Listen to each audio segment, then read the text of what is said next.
Hey YouTubers, this is my tuna salad that I'm going to have very shortly.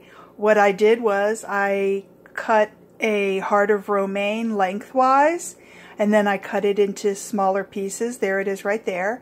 Then I cut a tomato and put it around the heart of romaine. Then I put the tuna salad on top. I made the tuna salad with onion and capers.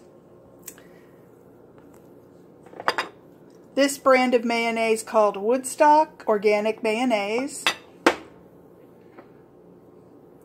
Porter, Sierra Nevada Porter spicy brown mustard. I had some packets of this. Real lemon, which I sprinkled over the lettuce, the romaine, and the tomato. And some creamy style horseradish, just a little bit. And over the salad, this is from Aldi. This is the Sicilian extra virgin olive oil. And this was on sale at Publix, so I thought I would try it. Aceto Blanco white balsamic vinegar. And there you have it, guys.